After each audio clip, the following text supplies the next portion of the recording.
আসসালামু আলাইকুম। দূরের এবং কাছের দেশ বিদেশ থেকে যে যেখান থেকে দেখছেন আপনাদের সবাইকে আমাদের ট্রাভেলিং চ্যানেল টুরিস্টার্সের পক্ষ থেকে আমি সুমন জানাচ্ছি সুস্বাগতম। দর্শক বন্ধুরা, আপনারা জানেন ট্রাভেলিং চ্যানেল মানে হচ্ছে বিভিন্ন দর্শনীয় স্থান আপনাদের সামনে তুলে ধরা, বাণিজ্যের শখে ঘোরাঘুরি করি আপনাদের সামনে তুলে ধরি। আপনারা দেখেন, অনেকেই কিন্তু পছন্দ করেন, অনেকেই কিন্তু পছন্দ করেন না।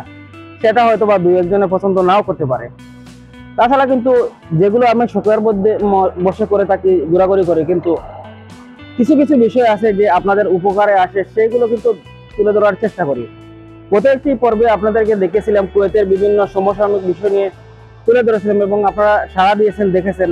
হ্যাঁ, দুই একজনের হয়তো বা খারাপ লাগতে পারে, গালি দিতে পারে, খারাপ কথা বলতে পারে, এর জন্য যে 10 জনের উপকারে আসে সেই বিষয়টি লক্ষ্য না রেখে বাদ দিয়ে দেবো তা কিন্তু নয়।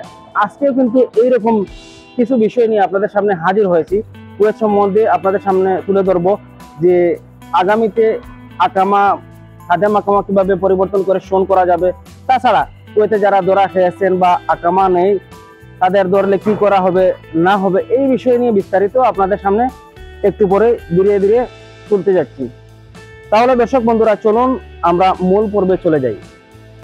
আসসালামু আলাইকুম সম্মানিত কুয়েত প্রবাসী ভাই এবং বোনেরা, আপনারা জানেন এই মাসে নতুন কানুন আসছে। আপনার জুলাইয়ের 14 তারিখ থেকে সেপ্টেম্বরের 12 তারিখ 2 মাস খাদেম থেকে শোন হওয়ার সুযোগ দিচ্ছে কুয়েত সরকার। আপনারা আইন কানুন সবাই জানেন, অনেক সবাই পুরাতন কুয়েতে আছেন। আর এই যে শর্ত 3টা, আপনার 1 নম্বর শর্ত আপনার কফিলের অনুমতি লাগবে। 2 নম্বর হলো আপনার যে কফিলের আন্ডারে আছেন অন্তত 1 বছর আপনার আকামা থাকতে হবে। আর 50 দিনার ফি মিনিস্টারি কুয়েতের। ইনশাআল্লাহ আশা করব আপনারা যারা কুয়েতে আছেন অবশ্যই চেষ্টা করবেন খাদেম থেকে শোন হওয়ার, কারণ এটা 12 বছর পরে সুযোগটা আসছে। আপনারা সবাই চেষ্টা করবেন যেন সুযোগটা কাজে লাগাইতে, এবং ভবিষ্যতের জন্য ভালো হবে সবার। আসসালামু আলাইকুম রহমতুল্লাহি ওয়া বারাকাতুহু। কুয়েতে অবস্থানরত বাংলাদেশি ভাই ও বন্ধুগণ, গত 30শে জুন পর্যন্ত কুয়েত সরকার আমাদেরকে একটি সুযোগ দিয়েছিল, সাধারণ ক্ষমা দিয়েছিল।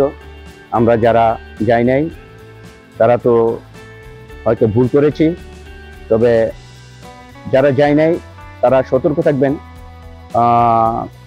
আপনাদেরকে হয়তো পুলিশের হাতে ধরা খেলে আমরা দোয়া করি যাতে আপনারা সেভে থাকতে পারেন।